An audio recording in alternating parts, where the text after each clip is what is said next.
he got tired of people who would go and vote for the least objectionable person, right? Say Miles was running against Tyler, and I'd say both of you really suck and I don't really care. I just happen to hate Miles less than I hate Tyler, then I'll vote for Miles.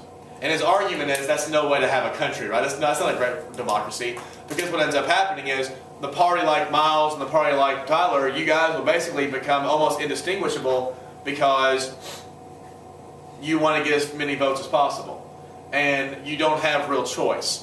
And people say the Democrats and Republicans have a lot of differences, and on some level they do. But if you look at it, they don't as much as, like, they can't agree, but the reason they can't agree is less about ideology and more about power, right? Neither one of them want to, like, upturn the capitalist system as much as people think about with Obama. You know, campaign financing, Obama's not for campaign financing. Why not? Because he raises a bajillion jobs. He raises so much money they had to come up with a new word for how much money he raised. He's a big freaking ATM machine. He raised 5 times more than McCain did. He raised 500% more money than McCain. Democrats don't want this. Well, why did Democrats want campaign financing? Because Republicans always spent more than they did. They hated losing. But once they got a guy who could raise money, guess what they stopped doing? Complaining. Because now they were like, oh no, we shouldn't have campaign financing. This would be a bad idea. So Ralph Nader runs for this, and he lost the election, but he's made a huge contribution. Like with safety stuff, seatbelts, Ralph Nader. Airbags, Ralph Nader. Miles per gallon stuff, like energy stuff, Ralph Nader. He was pushing these things long before. In fact, car people hate Ralph Nader because there were a couple cars that were so bad for the environment and that were so unsafe, he literally had them, the government, force their stopping. I forget what kind of car it is. Mr. Woodyard, who used to be the principal here, hates him. He's a car guy because one of his favorite cars was discontinued because Ralph Nader proved how unsafe it was, and they discontinued. This guy had a lot of power. No, this was like a muscle car. It's Pinto. Not so much. So he's consumer advocacy is a pretty cool thing to do because you really get to really change stuff. And we talked about this in the progressive era. Okay, let's talk about the economy in the 1970s. Things are not so good. One reason why things were not so good was because of the OPEC embargo. When there is less oil, what happens to the price of oil? It goes up. And when the price of oil goes up, what else does that affect? Yeah, it affects food prices, it affects, consumer goods, it affects everything. So you throw that on the top of the fact that our government was already experiencing inflation anyway because of the war, right? Our government was spending tons of money on the war, and those of you who take AP Macro next year, AP Econ will learn about government spending leading to inflation, and all of the money we were spending on government programs, right? I mean, Johnson really increased the amount of government programs. All of this was government spending. Vietnam, government spending, and then you throw on top of it the gas problems, and you start getting a really, really scary amount of inflation. What is inflation again? It's an increase in the price level, right? And what does this do to the value of currency? The value of the currency decreases, and so what Nixon starts talking about doing is the government controlling prices and controlling wages. Because one thing that happens, let's say you're a worker, and let's say prices are going to be going up. What are you going to be demanding of your employee if prices keep going up? Higher wages. Higher wages. Well, when wages go up, and those of you who remember from econ, wages are a what? They're an input cost. And so when wages go up, what happens to the supply of goods? It goes down. And so you have less supply at a higher cost, and this just makes prices higher, and then more wages go up, and it tends to be a spiraling effect. So Nixon actually put a 90-day freeze on wages as a way to control prices.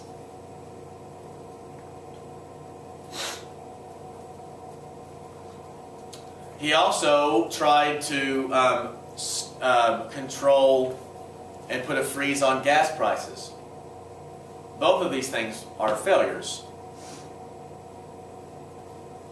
And the big problem we're going to start running into is something called stagflation. Is that on? Stagflation, I could graph it if you like. They're actually, this is my favorite, there's a million indexes you'll learn if you take econ. My favorite index of all is the misery index. We have an index that measures how miserable we are. Alright? Like if I became president, that would be what I would call my plan. Yes, it would be. What this is unemployment, the unemployment rate plus inflation. Traditionally speaking, over the short run, as unemployment is low, inflation becomes more of a problem, right? We have not, you've grown up in an era, in fact I've grown up in an era where inflation has been low. We haven't had inflation since the early 1980s, and I was alive, but I was 4, so I don't remember it. I mean, I wasn't alive. You're such a ham. But the problem with stagflation is, you have less output, higher prices, and higher unemployment. It's everything you don't want. So the misery index started going up. Today, our inflation is about 2.5%. Our unemployment rate is 7.7%. So we are, what? We are 10.2 on the index misery, or on the misery index. Good. No, I'm miserable now. Right, you are 10.2. That's not a percentage, it's just an index. So on your miserable scale, you're 10.2. So when people are like, how you doing today? About 10.2, right? Is that good? Oh well, it's better than 10. No, that's not out of 10. Just a 10.2. Alright? Can we add other things into that? Like, I don't know. Actually, how tired you are. Well, actually, it's funny you say that. There is a country, there are economists who are reconsidering the way we look at the way that we measure output. We measure output in our economy when we use the term GDP, right? Gross domestic product. But there are a lot of things that make our GDP better that actually are bad for economy. For instance, if a car crashes into my car, that's bad for me. But it actually helps our economy because, you know, I gotta get somebody to fix my car, right? And I might go to the hospital and that might pay those bills, right? So that actually helps the economy. So the GDP is not necessarily a great indicator. There is a country, a small country in East Asia, Southeast Asia, called Bhutan. Have you heard of Bhutan before? Yes. Bhutan now doesn't look at GDP. They have, instead of a misery index, they have a happiness index. And there are literally 8 factors that go into the happiness index. And every time the country goes to make an economic decision, they don't just look at output like America does. They look at how this will affect overall happiness. And they have 8 things that go into their index. For instance, educational opportunity, family time, output is one of them, leisure time, availability of like cultural stuff, you know, museums and things like that. And that all goes into the happiness index. Yes. I'm going to give you like a 2. There are a lot worse off places than Anderson County. So anyway, we have a misery index. In the 70s, by like the mid-70s, unemployment was about 10% and inflation was close to 11%. So if they were to ask Miles's father, for instance, and they were to say, hey, Mr. Manuel, I don't know your name, but what's his name? Joe. So Joe's walking down the street and like, hey, Joe, how you doing? And he's like, 21. And that's not good, right? So we have stagflation. Now, this is going to become an issue. Inflation is going to be an issue in the 70s for a huge portion of the decade. In fact, inflation is not going to be dealt with properly until Reagan got around.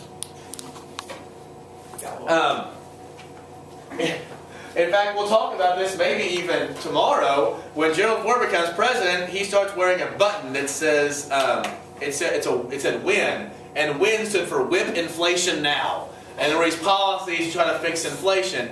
But ironically, and hopefully not something we can learn from, is that it was a liberal Democrat Federal Reserve Chairman named Paul Volcker and Well, not Lincoln. Reagan, who was a very conservative Republican, a liberal and a conservative, actually did a really good job solving this. In fact, in the 80s, for as much as people talk about Reagan being conservative, and he was much more willing to compromise and work with liberals than either liberals or conservatives are today. He was much more likely to engage the other party than either one of our parties are today. So today, if you've been listening, I have said something good about Reagan and Mitch McConnell. Leah, you should be proud. This was just for Leah today. You're Andrew. losing points, Mr. Sager. We did talk about the EPA, Alright, now comes the election of 1972. This is where it gets awesome. This is where Nixon gets to be the best, is the election of 1972. Nixon was so scared he was going to lose, but he won a landslide. A landslide. We're talking about close to FDR numbers. But he was so paranoid he was going to lose that he had people in his White House working to ensure that he would not. Unfortunately for him, he is really bad at naming stuff. The committee to re-elect the president, the committee to re-elect the president, CREEP, that was the name of his re-election campaign organization. He couldn't have named it worse, unless he named it like, sodomite or something like that. I don't know what he would have to put on there. That would be awful, wouldn't it? I had no idea what to explain. It looked like that. Or just, why don't you just go ahead and call it I Hate Black People? The Democrat nominee was a very liberal man named George McGovern. And McGovern had fought in the war, and I guess the Democrats thought, well, if we're not going to win, we're going to stick someone up there real liberal. And they did. And he came from a state that had tons and tons and tons of electoral votes. South Dakota. So you think he'd bring lots of, electoral votes with him, but it didn't necessarily work out that way. Him choosing his vice presidency was a cluster F. It was awesome.